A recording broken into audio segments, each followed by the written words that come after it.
Friends, मेरा नाम है उत्कर्ष सिंह और मैं स्वागत करता हूँ आपका हमारे इस प्यार से चैनल संघर्ष पर। आज हम लोग एक मैथ्स का अमेजिंग सवाल लेने वाले हैं लिमिट पे। अभी तक हम लोग फिजिक्स चला रहे थे, फिजिक्स चलती रहेगी। एक आज मैथ्स का, पहले भी मैंने मैथ्स की 2-3 वीडियोस डाली थी। आज हम लोग एक अमेजिंग क्वेश्चन लेते हैं, ठीक है। अब हम लोग एक चैप्टर वाइज में चल रहे हैं, जो मैथ्स में अमेजिंग क्वेश्चन लगेंगे उनको लेते जाएंगे। तो एक लिमिट का सवाल है।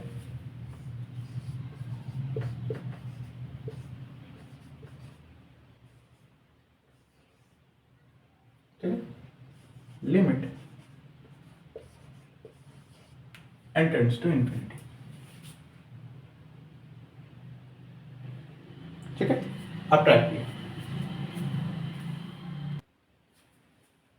तो मैंने सवाल लिखा है √3 + 1 की पावर में 2n as n goes to infinity, और यहाँ पे d stands for fractional part, ठीक है। फ्रैक्शनल पार्ट समझते हैं ना, जैसे इसके अंदर मैं 1.57 रख दूं फ्रैक्शनल पार्ट के अंदर तो क्या मिलेगा आपको 0.57, ठीक है। ये सब चीज़ें आपको आती होंगी मेरे ख्याल से। ये चीज़ आप जानते हो ये क्या होता है, ये आपका ग्रेटेस्ट इंटीजर फंक्शन होता है ना। तो यहाँ पे ऊपर फ्रैक्शनल पार्ट के ऊपर एक अच्छी सी लिमिट है, अमेजिंग क्वेश्चन ऑन लिमिट है। ट्राई करिए, काफ़ी बढ़िया सवाल। जे एडवांस ऐसे सवाल पूछ सकता है, मेंस में तो नहीं पूछे जाएंगे, एडवांस में आने की पूरी संभावना है। तो आई होप आप लोगों ने कर लिया होगा, पहले अटेम्प्ट करिए। अब आती मेरी बारी। वाइट बोर्ड बिल्कुल क्लियर आ रहा है, ठीक। तो भाई क्या करना है, ऐसे सवाल कभी भी आते हैं बेसिकली आपके पास √3 + 1 की पावर में 2n, इसको मैं कुछ ठीक। अच्छा, ये आपके पास एक कुछ है। तो इन सवालों को करने का एक फिक्स्ड पैटर्न होता है, थोड़ी हद तक, मतलब थोड़ी देर तक एक फिक्स पैटर्न होता है, फिर थोड़ा दिमाग चलाना होता है। तो थोड़ी हद तक फिक्स्ड पैटर्न है, वो मैं समझा देता हूँ। कभी भी आपको ऐसे दे रखा हो √3 + 1 की पावर में 2n या कुछ भी, आप इसका एक कंजुगेट ले लो। कंजुगेट वाला सिस्टम जानते हो ना, तो कंजुगेट क्या होगा। हाँ जी, तो मैं क्या कह रहा था कि आप इसका एक कंजुगेट बेस ले लीजिए। जैसे बेस बोल रहे, केमिस्ट्री पहुंच गए। इसका एक कंजुगेट ले लीजिए। जैसे आपके पास a + √b होता है, इसका कंजुगेट कैसे लेते हो, या a - √b लेते हो, या अगर इसका कंजुगेट लेना तो a + √b लेते हो। ये मेरे ख्याल से क्लास 9 की स्टार्टिंग में सब डिनोमिनेटर से हटाने वाले सब चीज़ें पढ़ाई जाती हैं। तो इसका कंजुगेट वो ले लो और उसका भी वही पावर कर दो जो पहले वाले की थी, ठीक है। √3 - 1 की पावर में 2, ठीक है। अब यहाँ पे जो स्पेशल कंसेप्ट है वो है बाइनोमियल थ्योरम, जो यहाँ पे लगना है। आपको बाइनोमियल थ्योरम आना चाहिए, अब नहीं आता तो अभी यह क्वेश्चन ना करें, ठीक है। बाइनोमियल थ्योरम क्या कहता है भाई, √3 + 1 की पावर 2n को आप जरा फैलाइए, फैलाइए मतलब एक्सटेंड करिए। तो कैसे करोगे, सिग्मा r = 0 से 2n CR, परमुटेशन कॉम्बिनेशन में आता है ये सब चीज़ें भाई। 2n CR, ये सब चीज़ें CR PR समझते हो आप लोग। 2n CR 3 की पावर में 2n - R/2, ठीक है।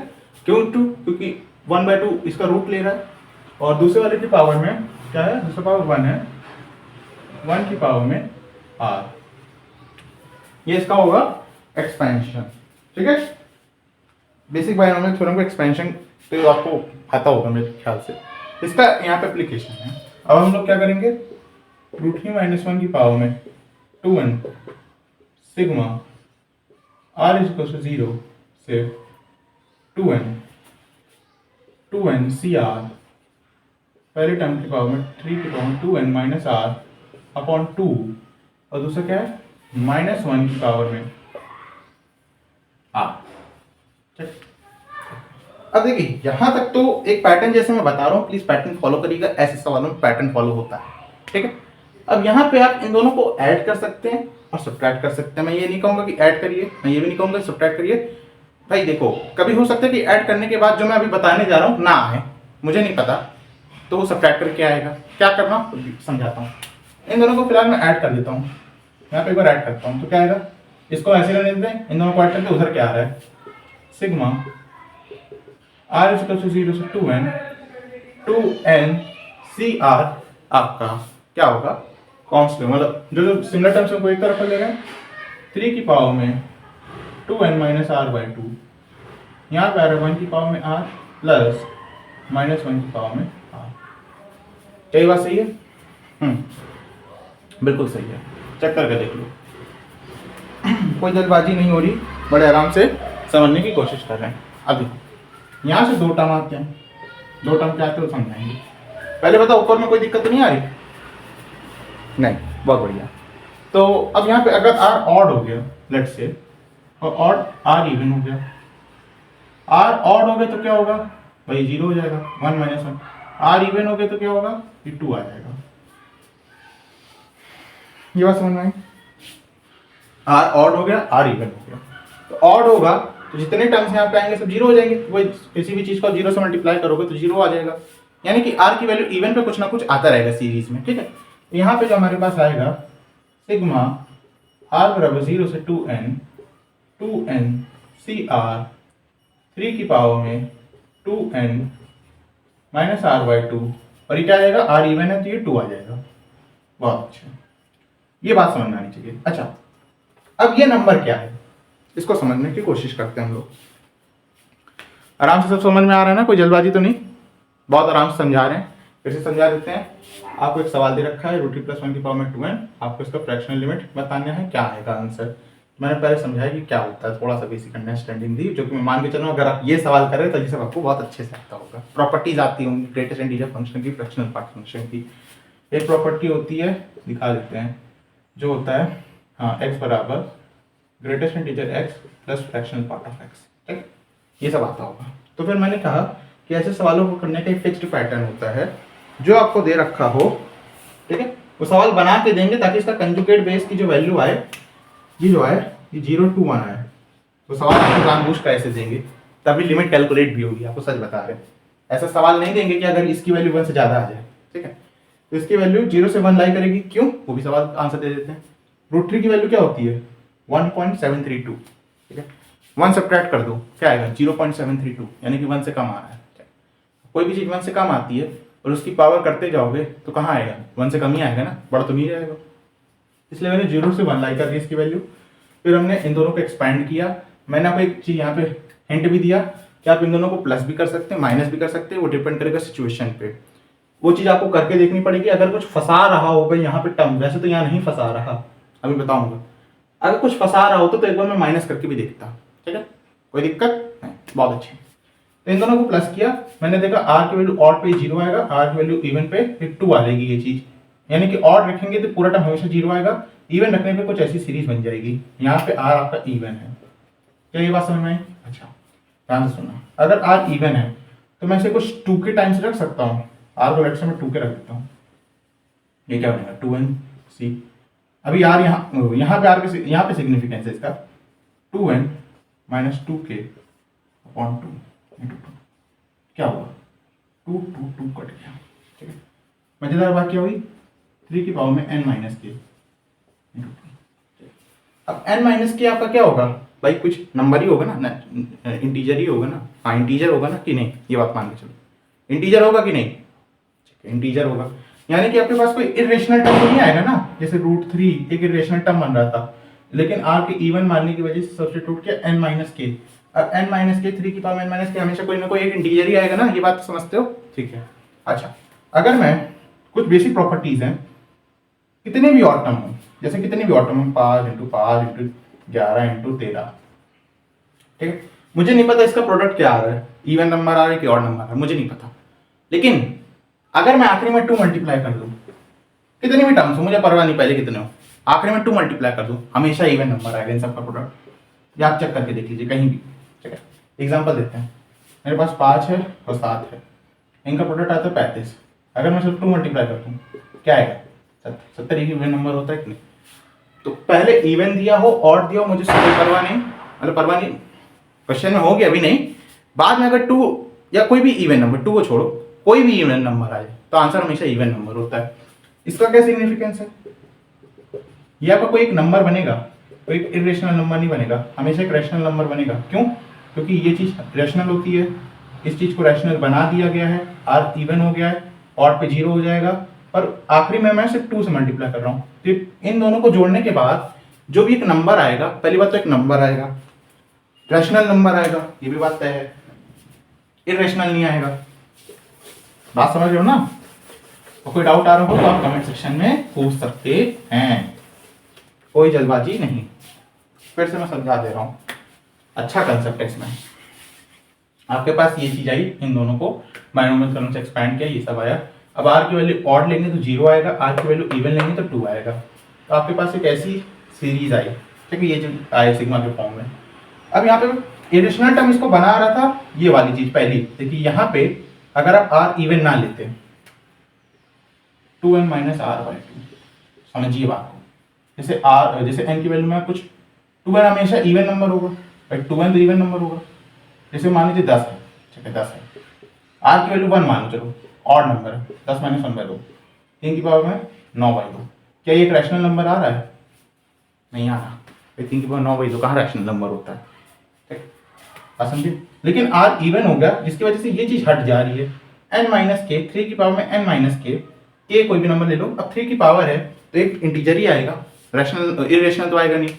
अगर रैशनल आएगा और आखिरी में 2 से मल्टीप्लाई हो रहा है, तो इन दोनों को जोड़ने के बाद हमारे पास जो भी नंबर आ रहा है,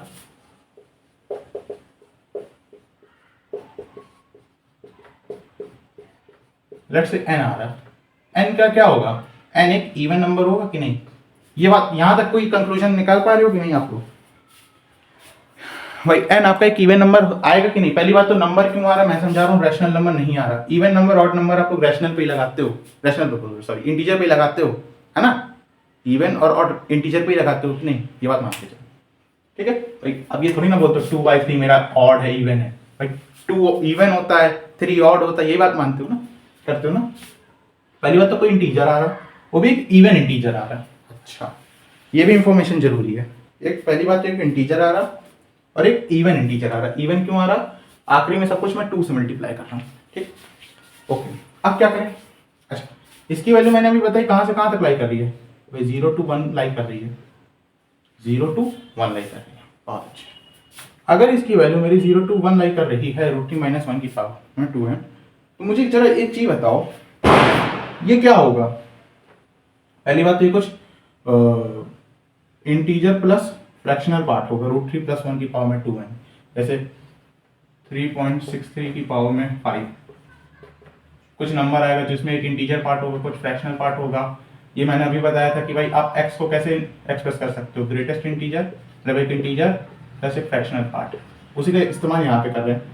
इंटीजर प्लस फ्रैक्शनल पार्ट होगा जिसमें आप लोग कुछ ऐड कर रहे हो ताकि इवन नंबर बन रहा है, ठीक? क्या ऐड मतलब ये कौन सा होगा? अब इसको डिटरमाइन करना है कैसे? मान के चलिए ये चीज मेरे कुछ भी आ रही है, 0.56 आ रही है। अच्छा, 0.56 आ रही है और इन यहाँ पे कुछ था, मैंने ऐड किया और आंसर 6 आ रहा है। अच्छा, ठीक भाई, 6 इवन नंबर होता है, इसको ऐड किया किसी चीज में तो अब ये क्या होगा? अब आप आराम से निकाल सकते हैं, 6 - 0.56 क्या आएगा आपके पास? 5.44, ठीक है, 5.44 आएगा, ठीक, बात मानते हो? यानी कि इवन नंबर आ रहा है कब? जब मैंने कुछ चीज ऐड की 1 से कम है, किसमें? इस नंबर में। अच्छा, यहाँ पे अगर ऑड नंबर आ रहा हो तो मान के चलो ये कुछ ऑड नंबर आ रहा है, वापस से मैंने 0.56 ऐड किया, यहाँ पे क्या आएगा? 6.44। ऑड नंबर कब आता? जब मैंने इस चीज को इतने में ऐड किया। ये चीज 0 से 1 लाई कर रही है, ये बात समझो। अच्छा, ये चीज क्या होगी? ये जो एक नंबर होगा इसे आप इंटीजर प्लस फ्रैक्शन लिख सकते हो, हाँ जी। तो इस इंटीजर के क्या होगा? इंटीजर, ये इंटीजर ऑड होगा कि नहीं, ये बात समझाना चाह रहा हूँ। अगर आपको इवन नंबर चाहिए कुछ ऐड करके, तो आप उसे ऑड वाले इंटीजर से ही ऐड करोगे ना, ये बात समझने की कोशिश करिए। पहले तो थोड़ा डाइजेस्ट कर लीजिए, ज्यादा कंसेप्ट्स हो गए, आराम से समझिए, कोई जल्दबाजी नहीं। इसको मैं रख कर दे रहा हूँ ऊपर।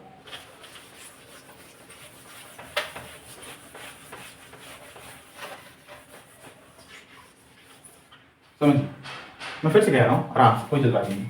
अब भाई इवन नंबर आ रहा है, कैसे आ रहा है?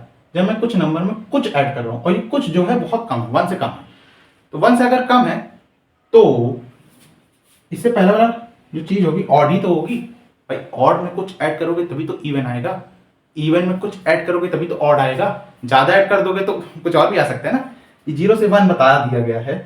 अगर आप यहाँ पे 0.56 ना लें, जैसे कुछ किसी को और एग्जाम्पल लेना है, मैं यहाँ पे 0.34 कुछ ऐड कर रहा हूँ, किस पे ऐड करूंगा?